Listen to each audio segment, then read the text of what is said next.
that we need to continue to stand strong to defend everybody's rights and freedoms.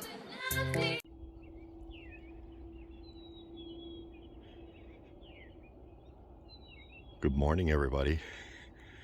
How you doing today? Oh, I know. I keep coming back to the same place. We can't get very many nice sunrise spots here in North Bay. Sunsets, I've got lots of beaches I can go to. Sunrises, I'm kind of limited to 2. I'm looking for other spots, but hey, it'll come with time. So anyway, today, I want to talk to you about a story I was reading in the Korean Times, on the Korean Times website. I figured appropriate, you know. Trudeau's over there celebrating with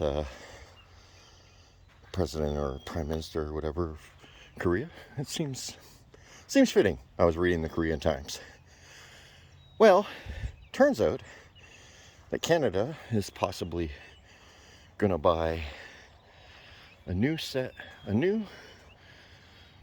batch of submarines from Korea. Forget what they're called now. Something 3.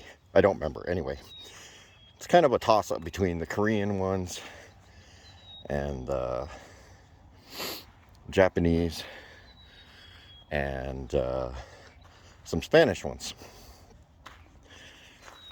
So they're talking about getting them from Korea, and that would work out to about $60 billion Canadian. The government's looking to spend. Well, I don't have a problem in that of itself. Where I kind of have issue is kind of the way it's wording. You see, first they state in this is the way media does things, and it's even on the other side of the world, the Korean Times. You see, the first part that they worded is, they said, it's the first time a Canadian Prime Minister has come to Korea in over 9 years. Yeah.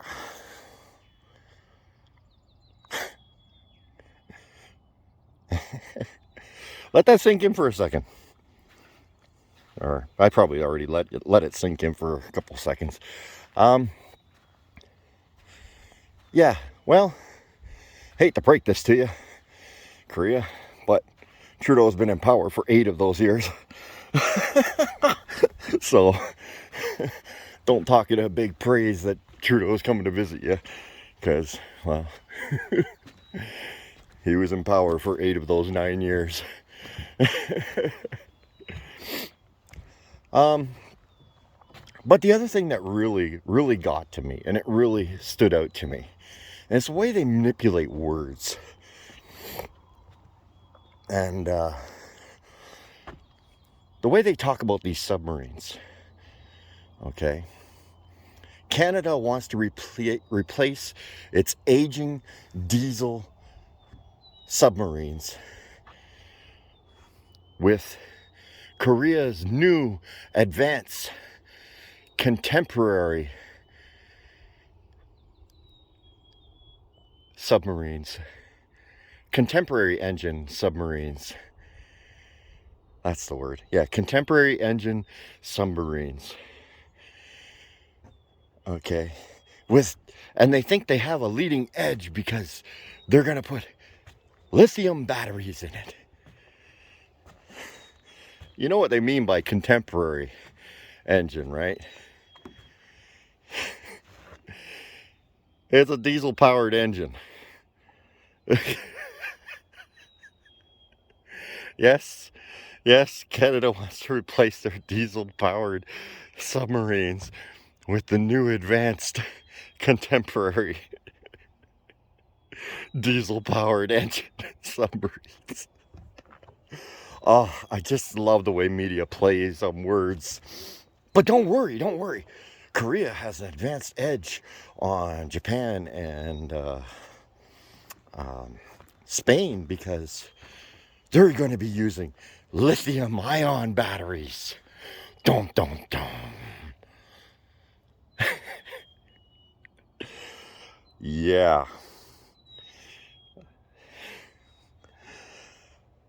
Okay, seeing as I'm going to spin off, I'm going to get off that story about the submarines.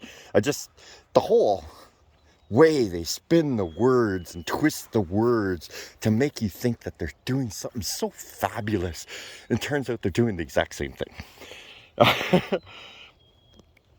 Now, I have no problem with Canada replacing the submarines it bought from Great Britain that have seen, maybe a year's service.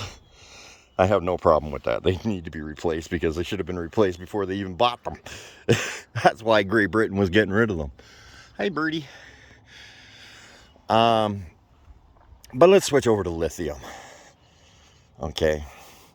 And yeah, Trudeau's in trouble for his Volkswagen deal.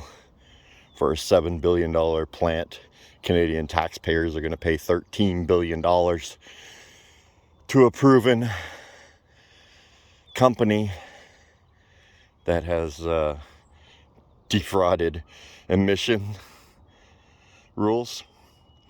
Yeah. Oh, I need that picture. That is just too pretty. There we go. That'll be your screenshot. Or your thumbnail. So, let's talk about lithium batteries, all right? So we're paying $13 billion for Volkswagen to put in a battery program here. We decided we were going to pay, what was it, $1 billion to Chrysler to put in a lithium battery factory here in Canada. And Chrysler turned around and said, after the Volkswagen deal is going, hey, wait a minute. We're an established business in Canada. We have factories that produce cars here in Canada. We have massive amounts of employees here in Canada. We have investments dating back decades in Canada. Yet you're going to give $13 billion to somebody that doesn't have an established business here in Canada. So we're shutting down the plant construction until we get a fair deal. And what's Trudeau's response to this? And the Liberal government's response to this? You know, if Ontario paid their fair share. Wait a minute.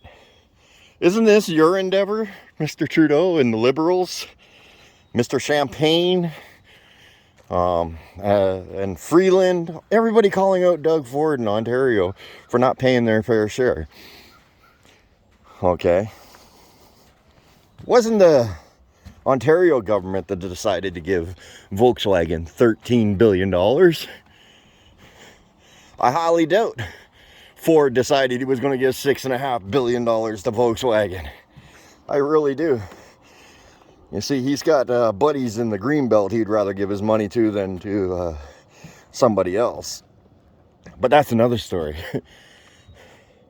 The thing I have, and you know, the stupidity over this is just unreal, but that's not really what bugs me about all this.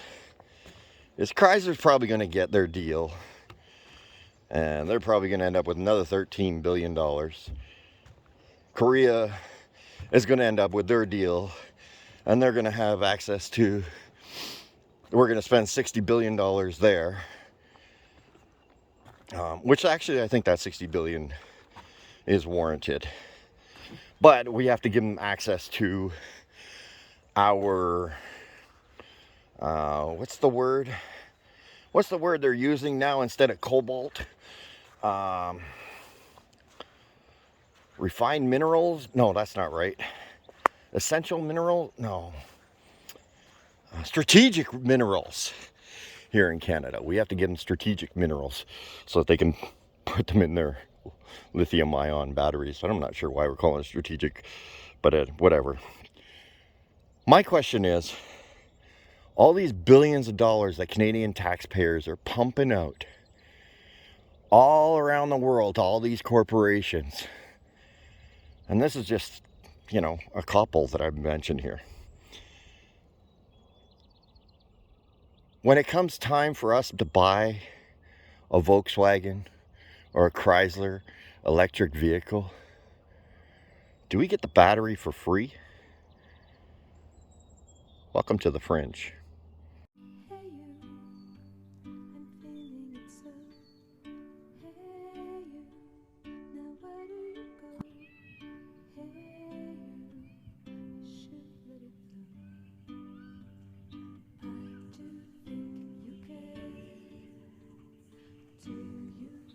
Welcome to the Fringe.